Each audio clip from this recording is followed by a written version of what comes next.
पे और RJ रमझाझर live पे। जी हाँ, आज की कुछ महत्वपूर्ण खबरों के बारे में आज हम बात करने वाले हैं। आपने जैसा कि कल खबर देखा कि किस प्रकार से 4,000 रुपये क्विंटल धान की खरीदी के बारे में सरकार और विपक्ष के द्वारा बातें निकलकर सामने आ रही हैं। दोनों के दोनों छत्तीसगढ़ के रायपुर दौरे पर हैं, तो हम इस बारे में भी चर्चा करेंगे कि दोनों के द्वारा किस प्रकार से तैयारियां की जा रही हैं, चाहे वो मैनिफेस्टो को लेके हो, चाहे अमित शाह के कांग्रेस के ऊपर लगाए गए आरोप पत्र के बारे में हो। इस बारे में भी हम चर्चा करेंगे, लेकिन इससे पहले आप सभी दर्शकों से एक बार निवेदन है कि इस वीडियो के लिंक को अपने सारे व्हाट्सएप ग्रुपों में, फेसबुक ग्रुपों में उसको शेयर करें, ताकि ज्यादा से ज्यादा लोगों तक हमारी जो बातें हैं वो पहुंच सके। फिलहाल खबरों की बात कर लेते हैं। सबसे पहले अगर हम बात करें, राजीव युवा मितान सम्मेलन 2 सितंबर यानी आज के दिन ये किया जाना है। मेला स्थल नवा रायपुर में ये कार्यक्रम आयोजित होने जा रहा है। इस दौरान आपको बता दें कि किया वादे से ज्यादा भरोसा बरकरार है, युवाओं के साथ छत्तीसगढ़ सरकार है, इस प्रकार के नारे के साथ छत्तीसगढ़ सरकार के द्वारा, भूपेश बघेल की सरकार के द्वारा अपने योजनाओं का प्रचार प्रसार करते हुए आगामी विधानसभा चुनाव की तैयारियां की जा रही है। और ये जो कार्यक्रम है राजीव युवा मितान से सतीश धवन प्रक्षेपण केंद्र से उसको लॉन्च किया जाना है, और इसकी तैयारी भी पूरी इसरो के वैज्ञानिकों के द्वारा कर ली गई है और बहुत ही जल्दी उसको छोड़ा जाएगा। अब से कुछ ही क्षणों पश्चात उस L1 को यहां पे से छोड़ा जाएगा। आपको बता दें कि भारत के पहले सौर मिशन आदित्य L1 के प्रक्षेपण की उल्टी गिनती शुरू हो गई है, जिसे ध्रुवीय उपग्रह प्रक्षेपण यान से छोड़ा जाएगा।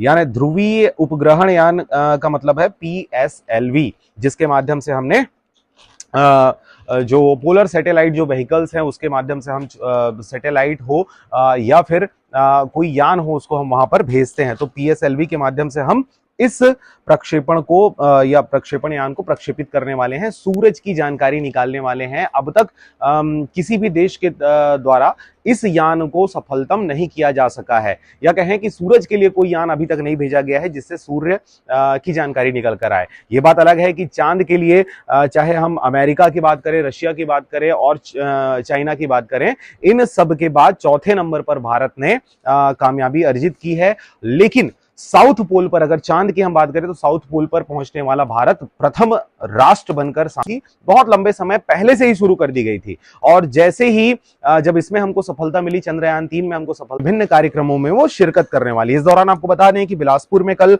राष्ट्रपति महामहिम द्रौपदी मुर्मू जी उपस्थित थी। गुरु घासीदास यानी सेंट्रल को मान्यता दी जानी चाहिए, ये कहना है हमारे राज्यपाल विश्वभूषण जी का, हरिचंदन जी का।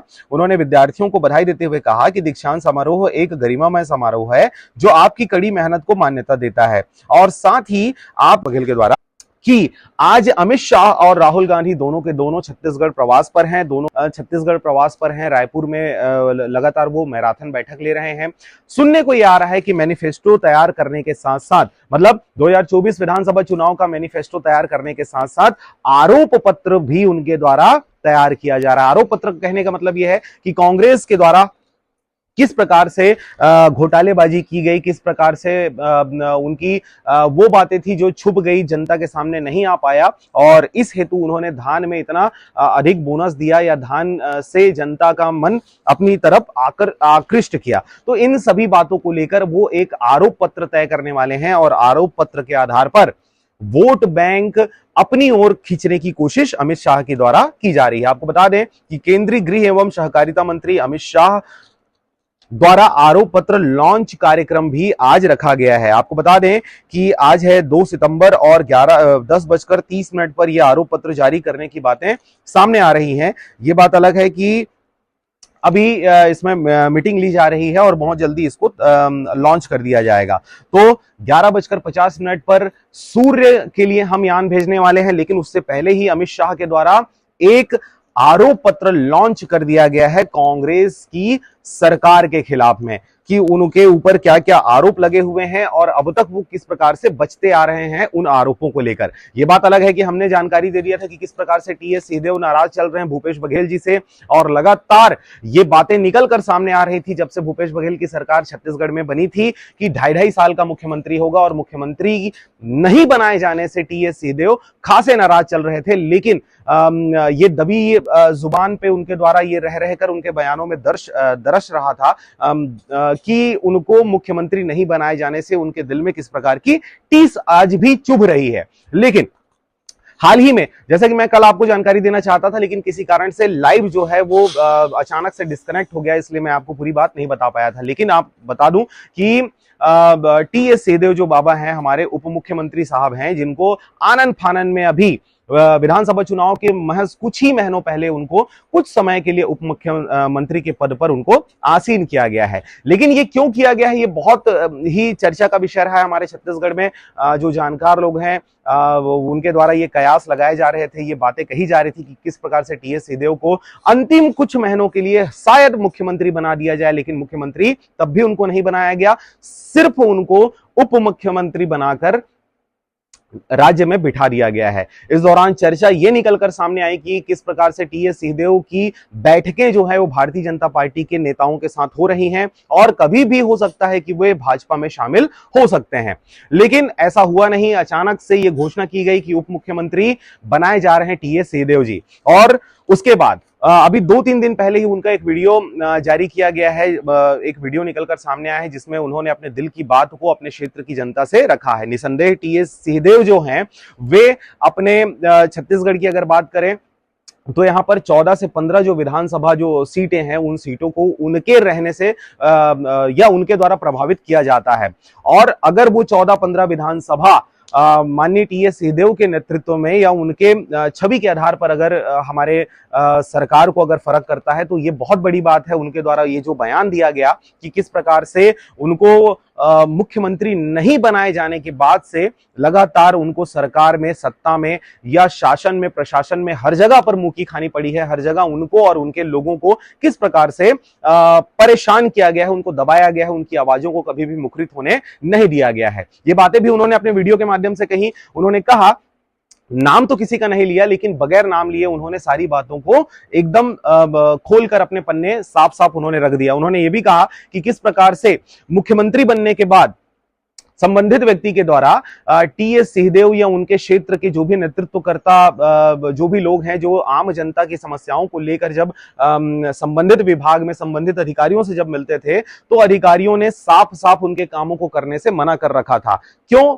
पूछे जाने पर वे कहते थे कि हमें ऊपर से आदेश है कि माननीय टीएस सिंहदेव जी के नेतृत्व वाले लोगों को या माननीय टीएस सिंहदेव के लोगों का कोई सा भी काम नहीं होने देना है, नहीं आगे बढ़ाना है। यही वजह है कि उनकी टीस आज भी है, और वे अपनी क्षेत्र की जनता से अपील करते हुए नजर आए कि इस बार मैंने आपको जो भरोसे में लेकर आपके वोट को लिया था और आपके कामों को करवाने का जो वादा आपसे किया था, वो वादा मैं इस बार आपसे नहीं कर सकता, क्योंकि मैं पिछली दफा विफल हो गया था। तो ये बहुत बड़ी बात है टीएस सिंहदेव के द्वारा इस प्रकार की बातों का कहा जाना, और यही वजह है कि हमने अपने लास्ट वीडियो में इस बात की जानकारी दी थी कि किस प्रकार से भूपेश बघेल और टीएस सिंहदेव दोनों के द्वारा अब कांग्रेस को हराने के लिए, छत्तीसगढ़ में सरकार गिराने के लिए भारतीय जनता पार्टी का कांग्रेस में रहते हुए इन दोनों के द्वारा किस प्रकार से समर्थन दिया जाना उजागर हो रहा है। आप समझ सकते हैं हम इस बात को क्यों कह रहे हैं, क्योंकि भूपेश बघेल की अगर बात करें तो वो अभी कांग्रेस से छत्तीसगढ़ में उन्होंने सरकार बनाई, मुख्यमंत्री के पद पर आसीन है, लेकिन उनके ऊपर जिस प्रकार से आरोप प्रत्यारोप लगे, चाहे वो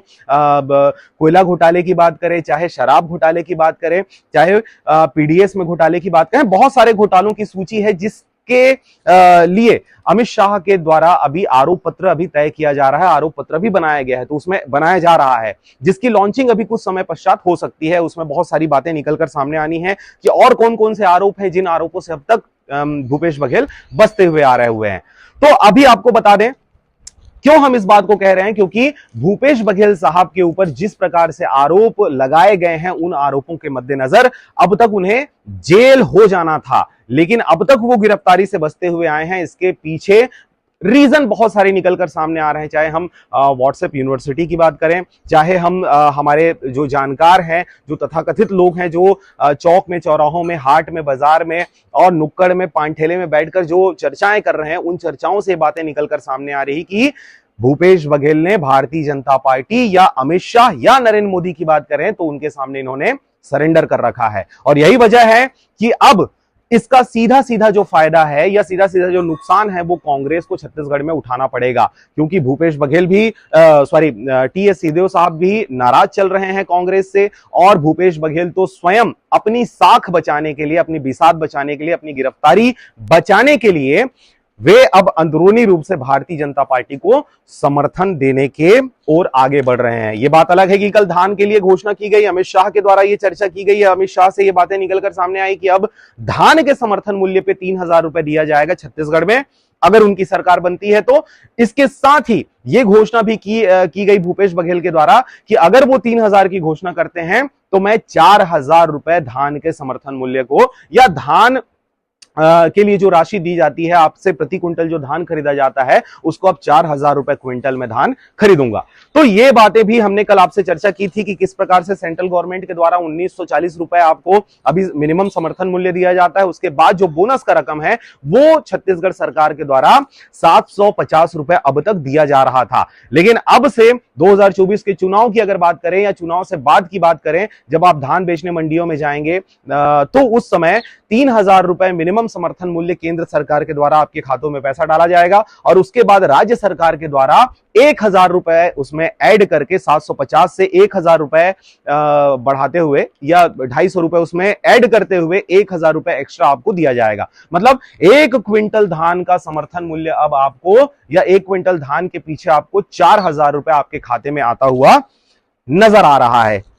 ये बातें भूपेश बघेल और अमित शाह की तरफ से निकलकर सामने आ रही है। इस दौरान एक बार फिर से आपको बता दें कि राज्य युवा मितान सम्मेलन जो है वो अभी नवा रायपुर में चल रहा है। इसमें मुख्य अतिथि जो हैं वो राहुल गांधी साहब हैं, राहुल गांधी आए हुए हैं और इस सम्मेलन का जो उद्देश्य है युवाओं को अपनी योजनाओं के बारे में जानकारी देना, युवाओं को किस प्रकार से कांग्रेस की सफलताओं की जानकारी देना। वहीं अगर अमित शाह साहब की बात करें तो अमित शाह साहब जो हैं वे कांग्रेस की विफलताओं की सूची तैयार कर रहे हैं और उसके बारे में वे जानकारी देने वाले हैं। बहुत जल्दी वो भी जानकारी निकलकर सामने आएगी। इस दौरान अगर हम आम आदमी पार्टी की बात करें तो आम आदमी पार्टी अपने कार्य में लगा हुआ है। लगातार अखबारों में उनके विज्ञापन निकलकर सामने आ रहे हैं किस प्रकार से पंजाब में भगवंत मान साहब के द्वारा काम किया जा रहा है, नए स्कूल स्थापित किए जा रहे हैं, जो हॉस्पिटल्स हैं उनको किस प्रकार से प्राइवेट की श्रेणी में लाया जा रहा है या प्राइवेट के क्वालिटी में लाया जा रहा है, सरकारी दफ्तरों को, सरकारी कार्यालयों को, सरकारी अस्पतालों को और सरकारी जो भी संसाधन हैं उन सभी को। तो इसलिए लगातार उनके द्वारा विज्ञापन निकाला जा रहा है। आपको बता दें कि चंद्रयान 3 ने सिखाया चुनौतियों का सफलता से सामना करना। ये बातें द्रौपदी मुर्मू महामहिम के द्वारा कही गई हैं। इसके अलावा आपको बता दें कि एक देश एक चुनाव को लेकर मोदी सरकार ने कमेटी बनाई है। ये बातें हमारे पूर्व राष्ट्रपति रामनाथ कोविंद जी के द्वारा ये कहा गया है। आपको बता दें कि नवंबर दिसंबर में 5 राज्यों के विधानसभा चुनाव के ठीक पहले ये फैसला लिया गया कि एक देश एक चुनाव को लेकर मोदी सरकार ने एक कमेटी बनाई है। आप सोच सकते हैं कि किस प्रकार से सारी चीजें, चाहे वो चुनाव आयोग हो, चाहे विधायिका हो, कार्यपालिका हो, न्यायपालिका हो, सभी चीजों को किस प्रकार से अपने अधीन करने की कोशिश सेंट्रल सरकार या कहें नरेंद्र मोदी या कहें भारतीय जनता पार्टी के द्वारा प्रयास किया जा रहा है। यही वजह है कि सुप्रीम कोर्ट के जजों को कैसे किस प्रकार से मीडिया के सामने उनको आना पड़ता है, अपनी दुख और अपनी पीड़ा बताना पड़ता है और चीफ जस्टिस ऑफ इंडिया के द्वारा किस प्रकार से ये बातें कही जाती है कि किस प्रकार से सुप्रीम कोर्ट को, जो देश का सर्वोच्च न्यायालय है, उस न्यायालय को प्रभावित करने की कोशिश वर्तमान केंद्र सरकार के द्वारा किस प्रकार से की जा रही है। तो यही वजह है, आप देख सकते हैं आगामी दिनों में विधानसभा चुनाव है, उसके बाद लोकसभा चुनाव होने हैं। इन सभी चुनावों के मद्देनजर चुनावों में कहीं किसी प्रकार की विफलता का अंदेशा लगाते हुए भारतीय जनता पार्टी के द्वारा वो रहने वाला जो टीस है, वो जो कमी है, उसको भी पूरा करते हुए अब एक कमेटी बना दी गई है जिसके आधार पर एक देश एक चुनाव होगा। एक चुनाव कराने के लिए उनके द्वारा एक कमेटी बनाई गई है। उस कमेटी के द्वारा जब रिपोर्ट पेश किया जाएगा तो जैसा ये चाहते हैं उस प्रकार का रिपोर्ट वहां से आने वाला है और उसके बाद अपनी बहुमत के आधार से उस बिल को पास कर लिया जाएगा। और तैयार रहिए कि 2047 में संविधान बदलने वाला है। यह संविधान बदलने का कॉन्सेप्ट भी इन्हीं के द्वारा लाया गया है, जिस बारे में हम पहले भी चर्चा कर चुके हैं। आपको बता देते हैं कि पूर्व राष्ट्रपति रामनाथ कोविंद जी की अध्यक्षता में बनी कमेटी शोध करके रिपोर्ट सौंपेगी। संवैधानिक संशोधन की आवश्यकता होगी, राज्यों की सहमति भी होगी अनिवार्य। सरकार ने विशेष सत्र के लिए अभी तक अपना एजेंडा स्पष्ट नहीं किया है। देखिए, बहुत सारी इसमें छुपी हुई बातें हैं जिसको अभी स्पष्ट नहीं कहा जा रहा, लेकिन पूर्व राष्ट्रपति रामनाथ कोविंद जी की अध्यक्षता में इस कमेटी को बनाया गया है, वो उसके अध्यक्ष हैं और उनके द्वारा एक रिपोर्ट तैयार किया जाएगा कि क्या एक देश में एक चुनाव संभव है, एक साथ चुनाव संभव है।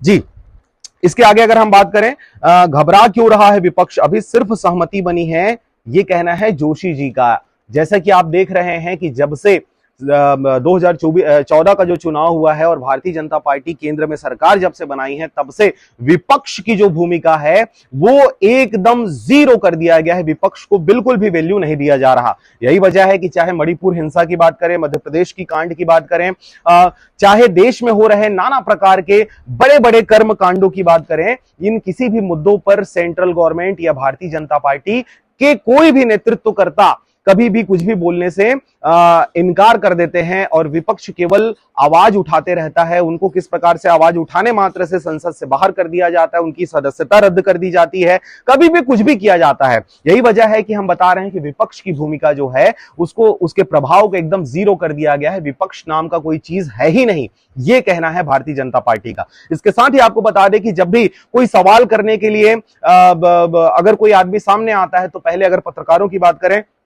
तो पत्रकारों को सीधा उनके शीर्ष जो नेतृत्वकर्ता होते हैं, उनके जो संपादक होते हैं, असिस्टेंट संपादक होते हैं, इन सबको फोन करके उनकी नौकरी खा ली जाती है। ये भारतीय जनता पार्टी का रुख रहा है हमेशा से। लेकिन अगर हम बात करें कि राहुल गांधी की सदस्यता कैसे इन्होंने खत्म कर दी, अगर हम संजय जी की अगर बात करें आम आदमी पार्टी के, उनकी सदस्यता कैसे उनको संसद भवन से कैसे बाहर कर दिया गया, आम आदमी पार्टी के ही एक और दूसरे नेता को किस प्रकार से बाहर कर दिया गया, तो जो भी सवाल करता है इनके सामने, उनके साथ ये लोग इसी प्रकार का रवैया अपनाते हैं। लेकिन बगैर कांग्रेस के, बगैर विपक्ष के इनकी कोई भी बातें सामने नहीं आती। जैसा कि आप जान रहे हैं कि किस प्रकार से इनके हर जवाब पे, इनके हर बात पर कांग्रेस की असफलता, कांग्रेस की विफलता, कांग्रेस के ऊपर आरोप लगा लगा कर ही अपनी बातें करते हैं।